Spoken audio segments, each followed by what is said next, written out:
be on earth and wish the greatness in all of you.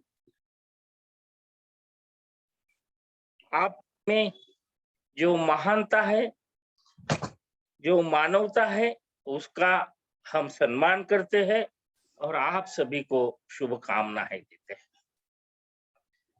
सहकारियों, गत 5 दिन से आप और हम चर्चा कर रहे हैं,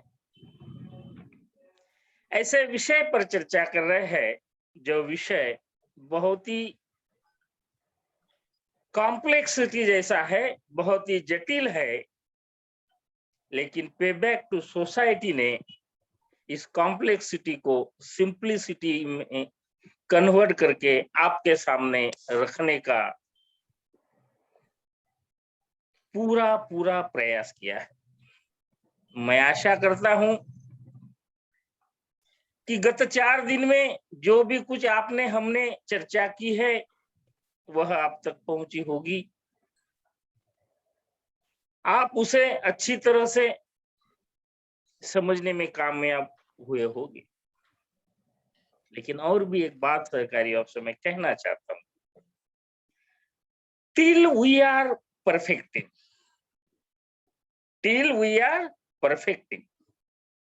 refining and maturing, हम ये नहीं कहेंगे कि हम परिपूर्ण हैं। आप भी इसमें से बहुत सारे लोग ज्यादा जानकार हो सकते हैं, जो मौका आपके लिए भी यहाँ पर आपके विचार रखने का है। Best is not adequate, best is not adequate, and specially in the human sociology nothing is final. जबकि मानवीय समाज शास्त्र का हम अध्ययन करते हैं तो उसमें कोई भी चीज फुल एंड फाइनल नहीं होती है, क्योंकि काल स्वरूप काल संगत इसमें कुछ बदलाव आते हैं। इसीलिए उस काल संगत मानवीय विकास और प्रगति के लिए जो जो जरूरी है वो करना पड़ता है। तो आप सभी को यह मेरी दरखास्त है, आप इसे समझकर ध्यान में रखकर आगे की जो विषय है उसे समझने की, क्योंकि यह एक तरह की शिक्षा है, एक तरह की शिक्षा है। हाँ, आप और हम सभी विद्यार्थी हैं। ये क्यों कह रहे हैं? क्योंकि education is the process of development with in experience, by the experience, for the experience. The more important thing is that there shall be a clear conception what experience is. ये जो अपना अनुभव है और अनुभव के तौर पर जो भी कुछ हम अपने अनुभव से सीखते हैं उसे ही असली शिक्षा कहते हैं। रिकंस्ट्रक्शन ऑफ द एक्सपीरियंस ये बहुत ही महत्वपूर्ण है, क्योंकि यही एक्सपीरियंस हमें आगे की जो दृष्टि है वो प्रदान करता है। यह जो विषय है बड़ा जटिल है, मैंने पहले ही कहा, उसे सिंप्लिसिटी में this is a field task for us, क्योंकि बाहर कोई इसकी चर्चा नहीं करता है। This is the field task for us because we the people we are fighting for the welfare of the weakest, and that's why we are discussing this subject, which is very important for us. सहकारियों, अम्बेडकरिज्म एक action ideology है और इस action ideology को it's a process to lead toward the successful democracy which will be based on the social democracy. इस विषय की जो हम चर्चा कर रहे हैं ये इन सारी बातों से रिलेटेड है। अगर हमें हमारी डेमोक्रेसी को सक्सेस करना है, जो आज की डेमोक्रेसी है उसे सोशल डेमोक्रेसी में कन्वर्ट करना है, तो हमें इन सारे पहलुओं को जानना जरूरी है, जिस पहलू की वजह से जो अपील टास्क हमारे अपने सामने है, उस टास्क को समझना आपकी हमारी जिम्मेदारी। मुख्य विषय जो आज का है ये बहुत ही महत्वपूर्ण है, लेकिन जो भी कुछ हम चर्चा कर रहे हैं वो कोई बाहर से नहीं कर रहे हैं या कुछ भी मेरे मन में आया और मैं कह रहा हूं, ऐसा कुछ भी नहीं है। हमारे अपने महापुरुषों ने जो विचार रखे हैं वह विचार कहीं ना कहीं हमारे आपके तक पहुंचे नहीं है, इसीलिए उन्हीं विचारों को, दैट इज अनएक्सप्लोर्ड अम्बेडकरिज्म, हम लोग एक्सप्लोर कर रहे हैं। ये जो विषय है कास्ट, इसके ऊपर बाबा साहब ने बहुत कुछ लिखा है, और खास करके the mechanism of annihilation of caste, यह जो विषय है इसके बारे में बाबा साहब क्या क्या कहते हैं, इसके ऊपर भी कुछ नजर हम डाल ले और आगे की ओर बढ़े। बाबा साहब कहते हैं, इन डिफरेंटिज्म is the worst kind of disease that can infect people। ये ऐसा डिसीज है कि जो डिफरेंशिएट करता है, हमारे अंदर जो भेदभाव उत्पन्न करता है, वो लोगों को इन्फेक्ट करता है, ऐसा ये इन्फेक्ट करने वाला। गत 4 दिन में हमने कई बार सुना, caste is a dangerous virus, thinking skill is a potential virus. यह बात यहाँ पर आपको हमें समझना और भी, ये क्यों है, क्योंकि और आगे एक बात है, जो कास्ट है, caste in the hand of orthodox, caste in the hand of orthodox has been powerful weapon for persecuting the reform and for killing all reform. जाति एक ऐसा हथियार है जो आपको हमें सताने के लिए, और जो रिफॉर्म्स है उस रिफॉर्म को खत्म करने के लिए उसका इस्तेमाल ऑर्थोडॉक्स बार बार करता है। इसीलिए इस कास्ट के ऊपर हम चर्चा कर रहे हैं, और इस कास्ट के इस डिसीज से, इस छावनी से मुक्त होने के लिए, बाहर जाने के लिए, इसे किलकिला करने के लिए हम प्रयास करते हैं बाबा साहब। और ये एनिहिलेशन ऑफ कास्ट में कहा है बाबा साहब, the effect of caste on the ethics of the effect of caste on the ethics of the Hindu is simply deplorable, यानी बड़ा दुखदायक है, क्योंकि the caste has killed the public spirit। इस caste ने पब्लिक स्पिरिट खत्म कर दिया है।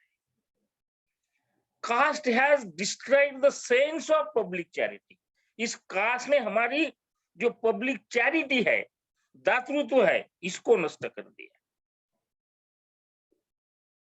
The caste has made public opinion impossible. जो पब्लिक का ओपिनियन है, वो ओपिनियन पब्लिक देने के लिए भी डरती है। इतना भय इस कास्ट ने समाज में पैदा कर दिया है। लेकिन ये हमारी आपकी जिम्मेदारी है, it's our responsibility only to his caste. क्या है हमारे समाज में, हमारी जो रिस्पॉन्सिबिलिटी है, सिर्फ हम कास्ट के, अपनी कास्ट के लिए ही बताते हैं। His loyalty is restricted only to his caste. हमारी अपनी अपनी जाति के लिए ही हमारी लॉयल्टी बताते हैं। His loyalty is restricted only to his caste। Virtue has become the caste ridden and morality has become caste bound। हमें इतना इसने जकड़ रखा है, मानवता के ऊपर इतना इसने प्रहार किया है कि मानवता के प्रति हमारी लॉयल्टी जो होनी चाहिए, लेकिन हम मानवता के प्रति लॉयल्टी ना दिखाते हुए केवल और केवल अपने कास्ट की ओर लॉयल्टी दिखाते हैं। There is no sympathy to the deserving. There is no appreciation of the meritorious. There is no charity to the needy. Suffering as such calls for no response. There is a charity, but it begins with the caste and ends with the caste. हम आज जो अलग थलग पढ़ रहे हैं वो किसके कारण पढ़ रहे हैं? इस कास्ट की चैरिटी की वजह से, कि जो कास्ट हमें हमारे जो समदुखी है उन लोगों तक पहुंचने ही नहीं देती, क्योंकि हमें हमारे ही लोगों का उत्थान हम देखने लगते हैं। लेकिन बाबा साहब ऐसा नहीं चाहते। बाबा साहब ऐसा नहीं चाहते। बाबा साहब पूछते हैं लोगों को कि what is your ideal society, society कैसे होनी चाहिए। बाबा साहब पूछते हैं सोसाइटी कैसे होनी चाहिए। If you do not want the caste is a question that is bound to be asked of you. लेकिन if you ask me, अगर आप मुझे पूछोगे कि हमें कैसी सोसाइटी चाहिए, किस सोसाइटी की हमें जरूरी है, तो वो कहते हैं my ideal would be a society, my ideal would be a society based on liberty, equality and fraternity. An ideal society should be a mobile. देखिए कैसे सोचते, an ideal society should be a mobile, should be a full of channel for convening a change taking place in one part to other parts. In an ideal society, there should be a many interest consequently communicated and shared. There should be a varied and free points of contact with others, mode of association. यानी एक दूसरे से जो free communication उसके अंदर चाहिए, एक दूसरे से खुलापन, associate life. In other words, बहुत ही महत्वपूर्ण है, in other words there must be a social endosmosis. Social endosmosis यानी free flow between the community, हर चीज का। This is a fraternity which is only another name of democracy. Democracy is not merely a form of government, it is primarily a mode of associate living, of a conjoined communicated experience. It is essentially an attitude of respect and reverence toward the fellow man. कितनी बड़ी बात बाबा साहब कहते हैं। लेकिन ये कब संभव होगा? जब तक इस कास्ट को हम एनिलेट करने में, इसको किलकिली करने में, डिकास्ट करने में सफल हो गए, तभी ये संभव हो गया। क्योंकि इसी कास्ट के वजह से तो ये सारे अनेक प्रश्न आज निर्माण हुए हैं। ये जो प्रश्न है, इनसे अगर हमें छुटकारा पाना है तो बहुत कुछ आपको हमें करना होगा सहकारी। और इसीलिए बाबा साहब ने एक बात और कही है। क्या कही है? In every country, the intellectual class is the most influence class. If not governing class, the intellectual class is the class which can foresee. It is the class which can advise and give lead. In no country does the mass of people live the life of intelligent thought and action. It is largely imitative and follow the intellectual class. There is no exaggeration in saying that the entire destiny of country depends upon its intellectual class. If the intellectual class is honest, independent and disinterested. सहकारी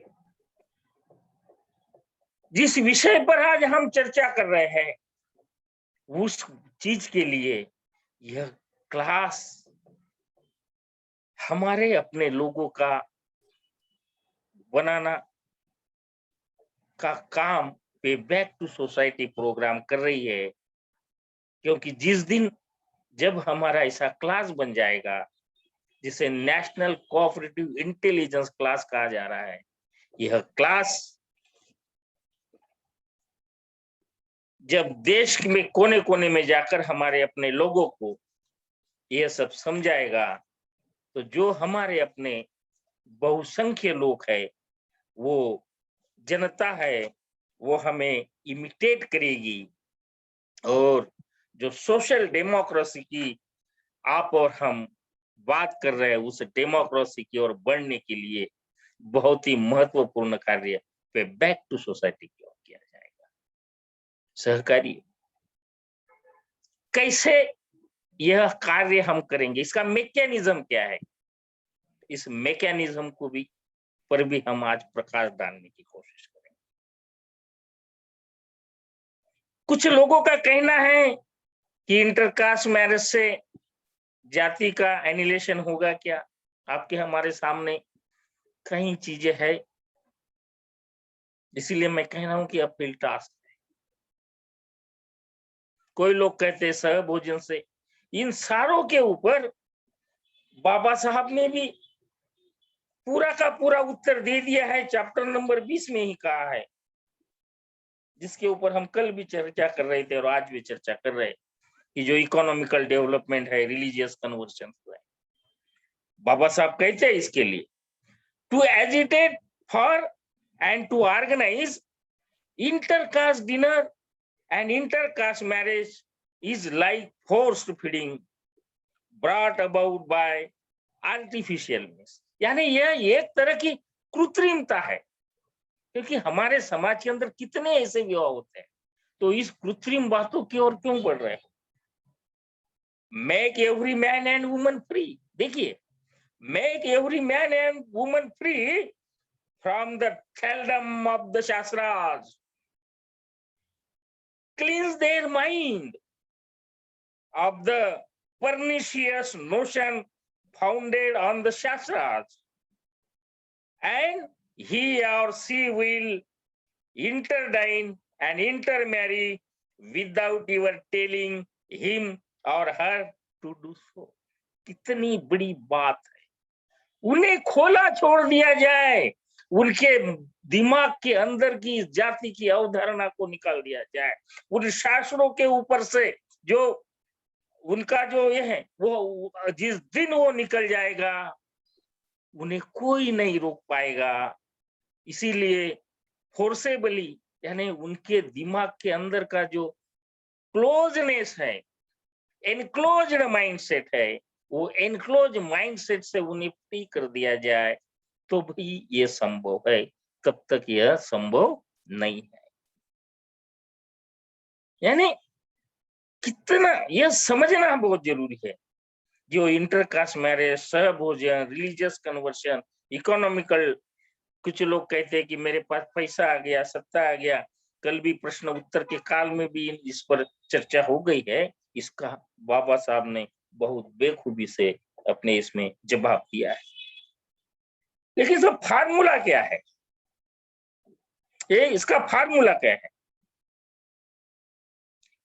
It is not possible to break the caste without agitating the religious notion on which the caste system is founded. इसके लिए क्या करना होगा हमें कि हमारे mind का ही कल्टीवेशन करना, एनक्लोज माइंडसेट को हमें ओपन माइंडसेट में कन्वर्ट करना होगा। और इसीलिए बाबा साहब ने एनिहिलेशन कास्ट के पहले पन्ने पर जो कोटेशन लिखे हैं, उन कोटेशन को समझना होगा।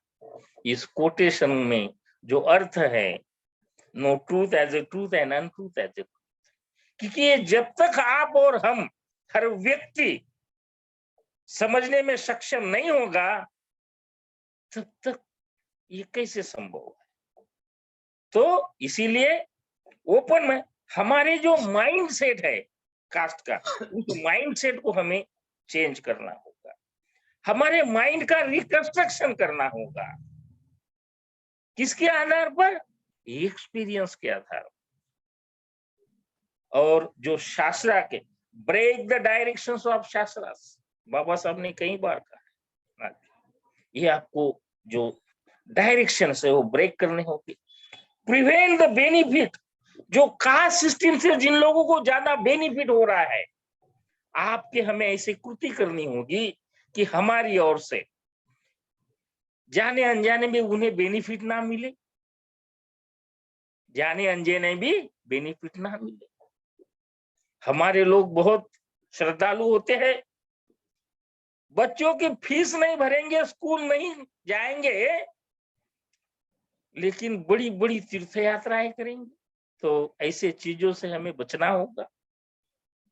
जो कल और तो और हमें क्या करना होगा, जो कल्चर ऑफ कास्ट, जो कल्चर ऑफ कास्ट, जो रूढ़ी परंपरा संस्कृति जो अनिष्ट है, उन परंपराओं से हमें एस्केप होना पड़ा, उनसे बाहर आना होगा।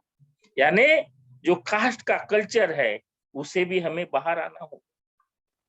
यानी कास्ट की वजह से जो अनथिंकिंगनेस हमारे दिमाग में बैठा है, उस अनथिंकिंगनेस को छोड़कर और तो जो इंटेलेक्चुअल ट्रैप किया जाता है, उस ट्रैप से भी हमें बाहर आना। देखिए सर, हमारे बहुत सारे लोग हैं जो आज तक समता और समरसता का अर्थ नहीं समझ पाए, डिफरेंस नहीं समझ पाए। नतीजा एक इंटेलेक्चुअल ट्रैप जो होता है, उसमें हमारे अपने लोग फंस जाते हैं। जो सोशल हिरार्की है, जो स्लेवरी जिसने पैदा की है, हमें उस स्लेवरी से जो जिस बातों से स्लेवरी की कृति हमसे होगी, ऐसे कृति को हमें नकारना होगा, उससे बाहर आना होगा। यानी कई बार ऐसी जो चीजें है जो कृति में हमें करनी होगी, उसे छोड़ना होगा हमें। जो ब्लाइंड फेथ है रिलीजियस का, जो सुपरस्टिशन है, वो बंद करना होगा, उससे बाहर आना होगा। हमें ऐसी शिक्षा करनी है, मतलब जो शिक्षा जो है, जो शिक्षा हमें सोच ना दे, विचार करने की शक्ति ना दे, ऐसे शिक्षा से हमें कुछ लेना दे। हमें सोच विचार करने वाली शिक्षा लेनी होगी। इसीलिए उसे ऐसी जिस जो शिक्षा हमें अंधविश्वास पैदा करती हो, सुपरस्टिशन पैदा करती हो, ऐसी शिक्षा से भी हमें पलायन करना होगा।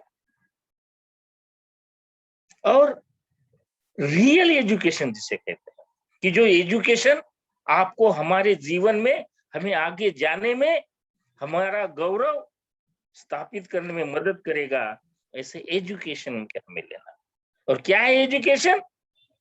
Education is the continuous process. Education is the continuous process, is the continuity of experience, जो सेंसिटिव एटीट्यूड पैदा करे, जो इंडिविजुअल इफिशिएंसी पैदा करे, हमारी अपनी कार्य क्षमता को प्रबल बनाए, जो सोशल इफिशिएंसी निर्माण करे। What is the efficiency? Social efficiency, it's a progress of human, कि वो ह्यूमन के अंदर प्रोग्रेस करने वाले। ऐसे ही इंडिविजुअल इफिशिएंसी, सोशल इफिशिएंसी, और उसके जरिए एक डिग्निफाइड सोसाइटी का निर्माण हमें करना चाहिए। इस तरह का एजुकेशन, शिक्षा हमें हमारी लेनी चाहिए। The social and individual efficiency requires us to develop the capacity of an individual to the point of competency to choose and make him own career. हमारा वो जो कैरियर है, हमारा जो कैरियर है, हमारा जो ऑक्यूपेशन है, वो इस तरह का होना चाहिए। इससे क्या होगा कि कास्ट के जो प्रिंसिपल्स है वो खत्म हो गए, क्योंकि इसी कास्ट ने तो केवल हमारे लिए श्रम का नहीं, श्रमिकों का भी विभाजन किया है, कि जिसने ग्रेडेड एंड अनग्रेडेडनेस उसमें पैदा किया है। ऐसे बातों से हमें बचना होगा। Without social efficiency no permanent progress in the other field of activity is possible. हमें हमारी सोशल इफिशिएंसी को बढ़ावा देना होगा। सोशल इफिशिएंसी के बगैर हमारा जो भी कुछ प्रोग्रेस है या एक्टिविटी वो इतनी सहजता से पॉसिबल नहीं है। इसीलिए हमें हमारी इफिशिएंसी को बढ़ाना होगा। इतना ही नहीं, हमें असली शिक्षा को भी लेना होगा। और असली शिक्षा क्या है कि जो ऐसे कुछ प्रोफेशंस है या जो ट्रेडिशनली बने हुए हैं कि जिससे हमारा गौरव खत्म होता हो, कम होता हो, ऐसे चीजों से हमें पलायन करना होगा। थिंकिंग स्किल को बढ़ावा देना होगा और थिंकिंग स्किल से बढ़ावा देकर हमें हमारी समस्याओं का चयन के ऊपर मार्ग निकालना होगा। यानी थिंकिंग स्किल को समझना, हम बार बार कह रहे हैं आपको, थिंकिंग स्किल इज यानी पोटेंशियल एंटीवायरस। सोचने वाला व्यक्ति हर समस्या पर अपना मार्ग निकालता है, रास्ता ढूंढता है। इसीलिए thinking skill is a great investment. इसीलिए इस थिंकिंग स्किल को हमें बढ़ावा देना। जो आज की करंट सिचुएशन है, उस करंट सिचुएशन से हमें पलायन करना होगा। एक बेटर व्यू सिचुएशन में जाने के लिए नई नई पॉसिबिलिटी, संभावना को खोजना होगा, तभी यह सारी बातें संभव है। हमें उसके लिए नई नई पॉसिबिलिटीज का ढूंढनी होगी, खोजनी होगी,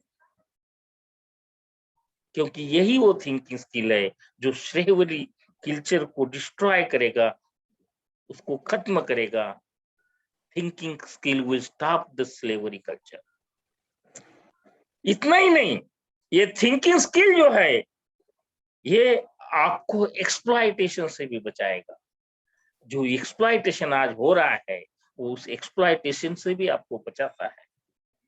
थिंकिंग स्किल आपके अंदर इनोवेशन और क्रिएटिविटी पैदा करेगा, तभी यह संभव है।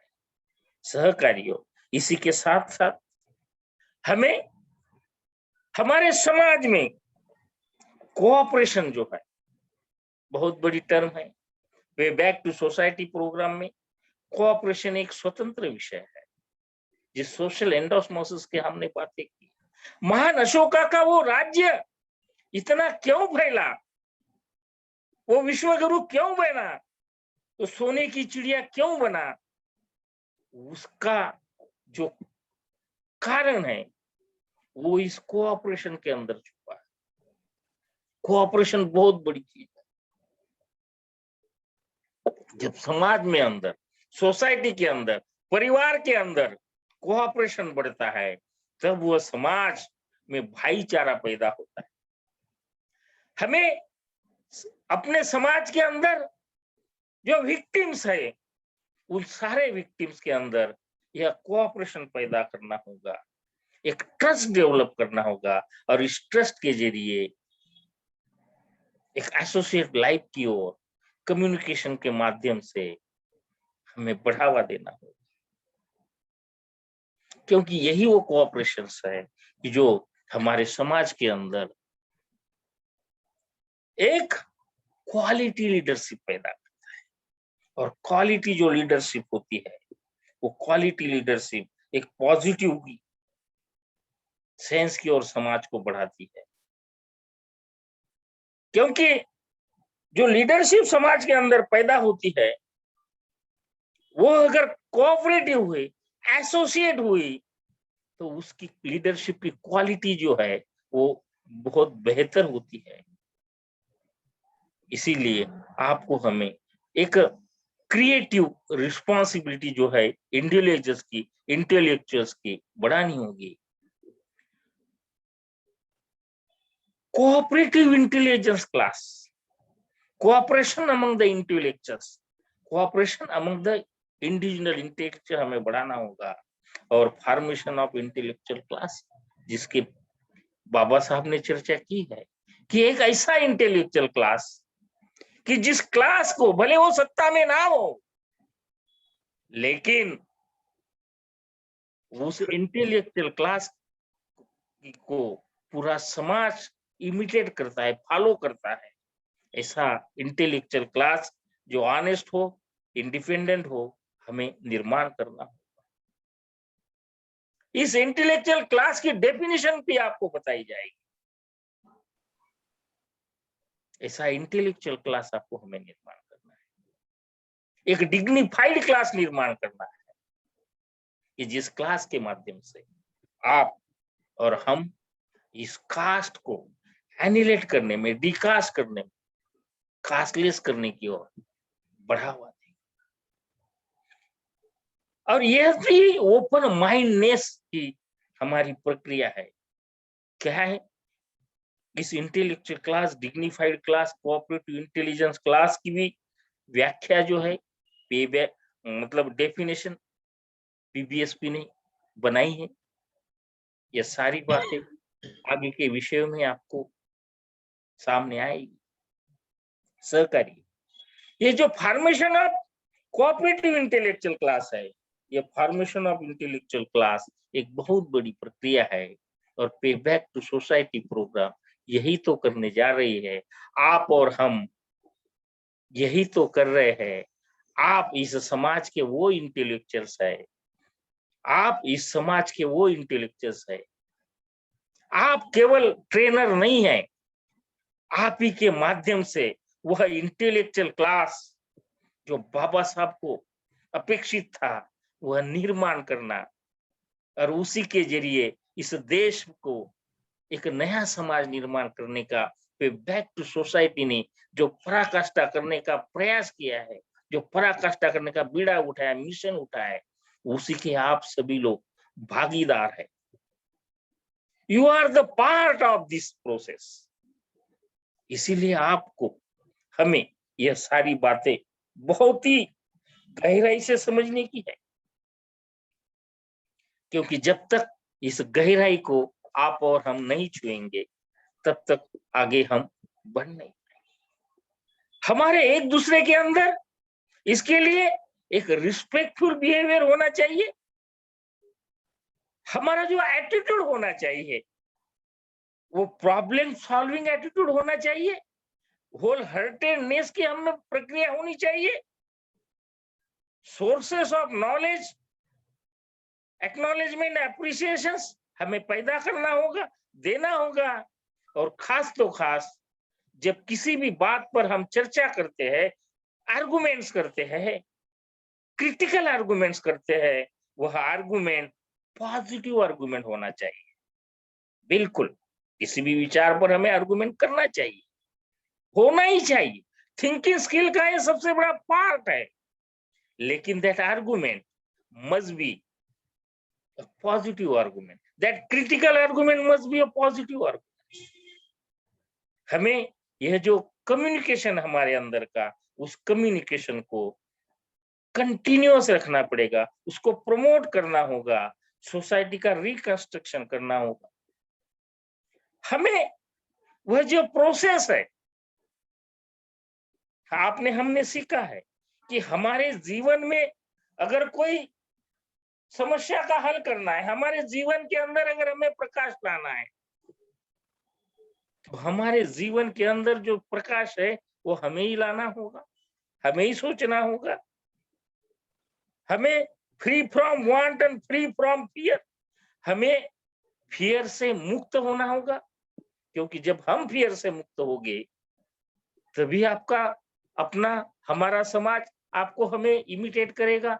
अगर हम ही फियर से मुक्त नहीं होंगे तो समाज कैसे फियर से मुक्त होगा? इसीलिए एक पॉजिटिव ओपन एटीट्यूड से, क्लोज माइंड से इनसे बाहर आकर ये फियर जो है, ये डर जो है, ये आपको हमें अंदर से निकालना होगा। एक सोशल अमलगमेशन की प्रोसेस को बढ़ावा देना होगा। Modesty and willingness of cooperation. आज के तारीख में 21वीं सदी में जो मॉडर्नाइजेशन है, इस मॉडर्नाइजेशन के प्रिंसिपल को मॉडर्नाइजेशन के साथ, ग्लोबलाइजेशन के साथ कैसा नागरिक हमारा पैदा होना चाहिए कि जो नागरिक केवल भारत में नहीं तो विश्व स्तर पर वो एक बेहतरीन नागरिक निर्माण करना चाहिए। जब तक वह विश्व स्तर का नागरिक आप और हम पैदा नहीं करेंगे, यानी वो यूनिवर्सल नागरिक, एक सेंसिटिव रिस्पॉन्सिबल सिटीजन हमें आपको निर्माण करना होगा। The respected and supportive relationship हमें निर्माण करनी होगी। इतना ही नहीं, living with a justice and solidarity and responsibility, ability to think in alternatives. I think therefore I क्या, मैं सोचता हूं इसलिए मैं कर पाऊंगा। मैं सोचता हूं, मैं सोचने की क्षमता रखता हूं इसीलिए मैं कर पाऊंगा। यह भाव सदा आपके मन में आना चाहिए। समाज का रिकंस्ट्रक्शन और पुनर्निर्माण भी आपको करना चाहिए और इसके लिए एक डायनामाइट की जरूरत है। बाबा साहब ने भी कहा है, शास्त्रों को डायनामाइट लगाना चाहिए। डायनामाइट मतलब बम नहीं है, बहुत सारे लोग उसका गलत अर्थ लगाएंगे। क्या है dynamite? This dynamite is the education of social transformation movement या the education of Ambedkarism, thinking skill जो आज उसके साथ, और कोऑपरेशन, ये तीनों को मिलाकर एक डायनामाइट होता है। और इसी डायनामाइट से हमें आगे जाना है। यह डायनामाइट जिस दिन आपके हमारे दिल में जगह बना लेगा, यह डायनामाइट जिस दिन आपके हमारे दिमाग में बैठ जाएगा, सोसाइटी का पुनर्निर्माण करने से आपको हमें कोई नहीं रोक पाएगा। सहकारी कोई नहीं रोक पाएगा, क्योंकि जिस दिन यह हो जाएगा एक ऑर्गेनाइज सोशल ट्रांसफॉर्मेशन में, क्योंकि ये जो कास्ट एनिलेशन का काम कौन कर सकती है? यानी organised social transformation, organised social transformation. PBSP is organised social transformation. PBSP एक ऑर्गेनाइज्ड सोशल ट्रांसफॉर्मेशन मूवमेंट है और इस सोशल ट्रांसफॉर्मेशन मूवमेंट के माध्यम से आप और हम ये कर सकते हैं। इसीलिए यह जो डायनामाइट है, यह जो डायनामिज्म है, इसको आपको हमें समझना बहुत जरूरी है। ये जो विक्टिम्स है इस कास्ट के, इन विक्टिम्स को कल्चर ऑफ कास्ट से बाहर आना होगा। जाति के शास्त्र को समझना होगा, जाति की साइकोलॉजी, जाति की इकोनॉमी, जाति की हिस्ट्री, जाति की ज्योग्राफी समझना होगा, जो हम गत 4-5 दिनों से, आज 5वां दिन है, आप और समझ रहे हैं।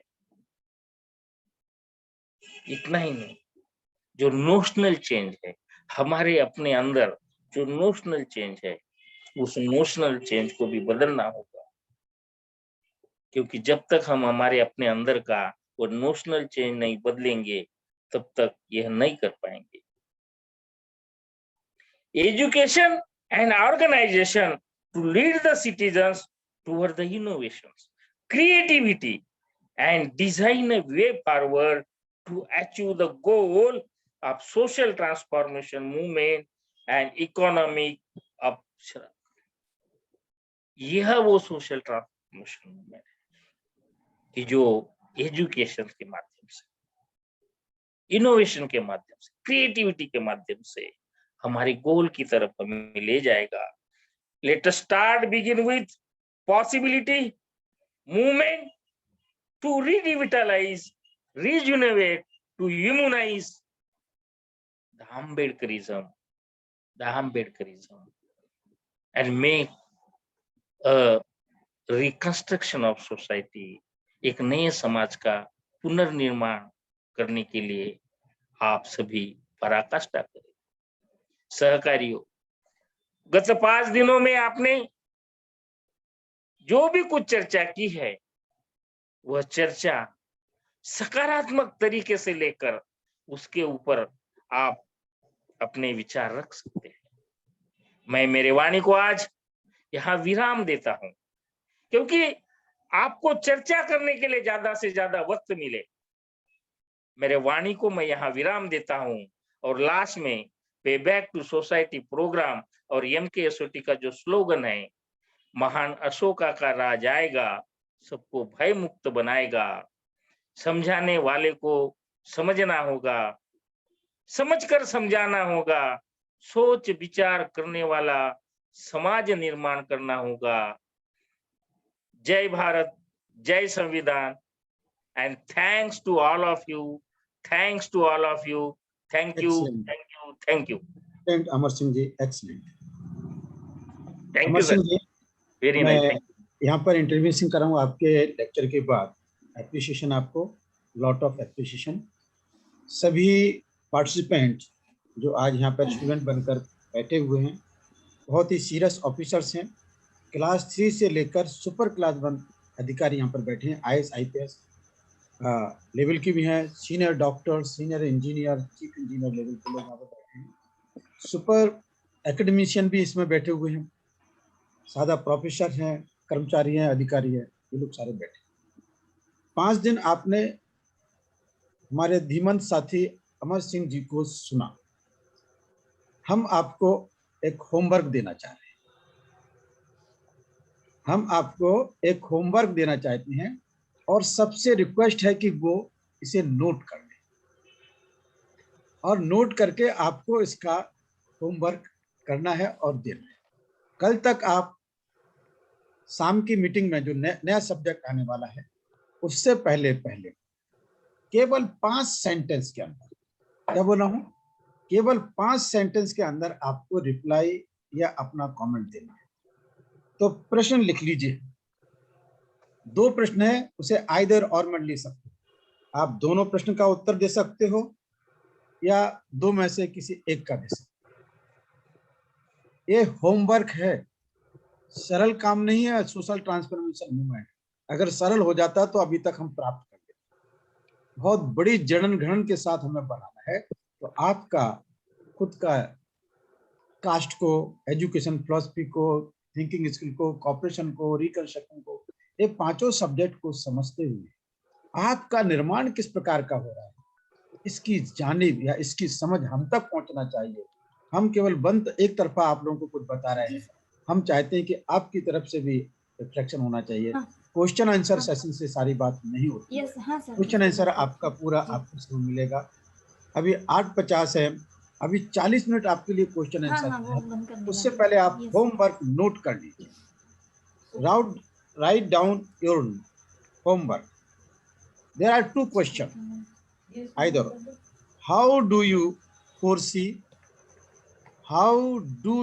foresee future possibility in PBSP? How do you foresee future possibility in PBSP? ये 5 दिन का लेक्चर से पे बैक टू सोसाइटी प्रोग्राम, ये इंस्टीट्यूशन मूवमेंट नहीं है, इट्स सेल्फ एक प्रोग्राम है। Future possibility in this program. So how do you foresee future possibility in PBSP? Question mark. दूसरा, इसके बीच में OR लिख सकते हो। और तो पहला क्वेश्चन या दूसरा क्वेश्चन, जो भी आप चाहें उसका आंसर लिखें। दूसरा question, how do you involve foresight? Foresight आपकी होगी। How do you involve foresight tool? Foresight tool देखने का tools. How do you involve foresight tools for careful observations? Careful observation के लिए आप फोरसाइट टूल को किस प्रकार से इन्वॉल्व करोगे, किस प्रकार से आप उसमें लाओगे? तो रिपीट फिर से मैं आपको दोनों क्वेश्चन बता देना चाहूंगा। How do you foresee? Foresee दूसरे में फोरसाइट वर्ड है, फोरसी FORESEE, फोरसी आगे देखना, फ्यूचर पॉसिबिलिटी आगे देखना होता ना। How do you foresee future possibility in PBSP? Question mark. और दूसरा, how do you involve foresight tool for careful observation? ये दो क्वेश्चन आपके लिए होमवर्क है। साधारण आया, नया है, पुराना है, सबके लिए होमवर्क है। आपने कम से कम 5 सेंटेंस दोनों क्वेश्चन पर लिखें। पहले क्वेश्चन लिखें, उसके नीचे आंसर लिखें, या एक पढ़ लें। कम से कम एक क्वेश्चन को आपने 5 सेंटेंस में डायग्नोज करके इसी जिस साइट पर आपको इंफॉर्मेशन दी जा रही है उस पर आपने पोस्ट करना है, उस पर आपको पोस्ट करना है। और जब 5 दिन ये हमारे लोग डायग्नोज करेंगे, कुर्सी करेंगे, जिन्होंने लेक्चर दिया है वो भी